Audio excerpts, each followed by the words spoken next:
What's going on, everybody, and welcome back to JV Survival. I'm your host, John, and today we're going to do something just a little bit different. We're actually going to be looking at a piece of gear for review today. It's going to be our first knife that we're going to be showing on the channel. We do have a couple variety of different knives we're going to be going through, but this is going to be our first one. This is going to be a dispatch survival knife, and let's kind of run through it a little bit. So this right here is about a $15 survival knife, which actually can be found on Amazon as well as a few other websites. Now again, this is something that I wouldn't say is a very high-end knife by any means. As you guys can tell by looking at it, by the quality of the plastics, that's not super great. This holster here that it does come with, though, kind of leaves a little bit to be desired. It does kind of wiggle a little bit in here, which isn't ideal, but it's also not horrible. It does retain the knife pretty well, as you guys can tell. You do have to kind of pull a little bit to withdraw the knife from the sheath.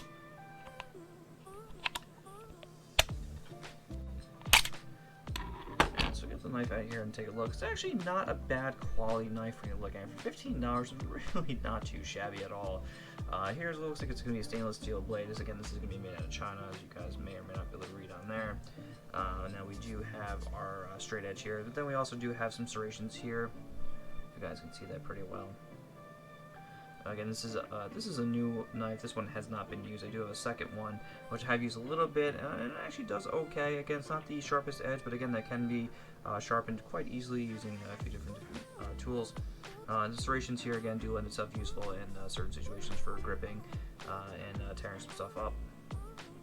It comes to the handle, you guys will see here, it's actually got a pretty nice rubberized texture right here, as well as back here for the thumb.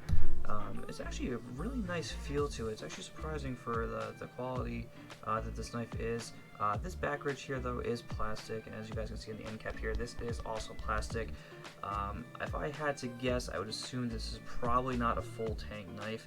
Again, that's just kind of taking a guess here based on kind of the weight and also the feel, as well as not having the metal at the end. So I wouldn't try doing any type of pounding or any type of extreme things with this knife, as you probably will break the handle.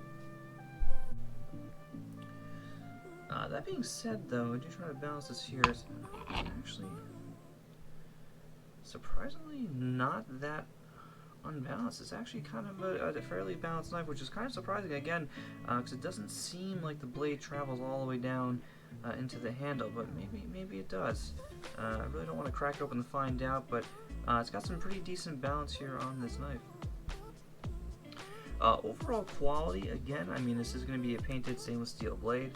I wouldn't necessarily call this, again, a high-end knife, but I think this would get the job done if you were to need it. Again, I think the whole premise, the whole philosophy of our channel here is that something is going to be better than nothing. So if this was the only thing in your arsenal, and this is the only thing you had on you, I would much rather take this than not have anything at all. That being said, if I had the choice between this and a few other knives, I would probably steer away from this, just because the other knives may offer a few different features, such as like a Gerber, a survival knife as well, which has a sharpening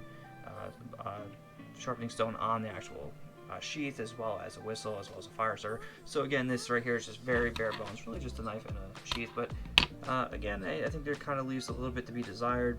Again, going back to the sheath here, the quality of this is not really the most ideal.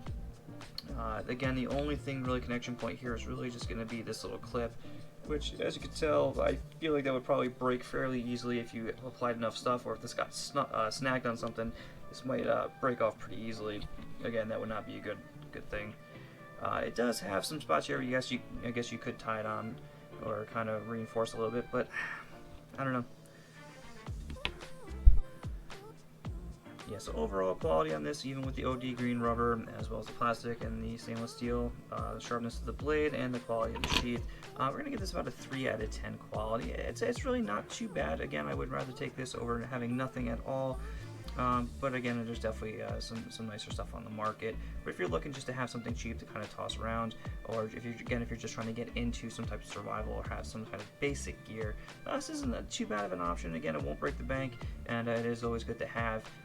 Again, you don't always need the high-end stuff. Again, something will be better than nothing, as again, you guys will hear that quite a bit on this channel. So again, if this is your first time stopping by with us, please consider subscribing. Again, we like to have like-minded individuals kind of join our community. And if you guys are into different types of survival tactics or survival gear, we're going to be doing a lot of gear reviews where we can go over some basic survival tactics.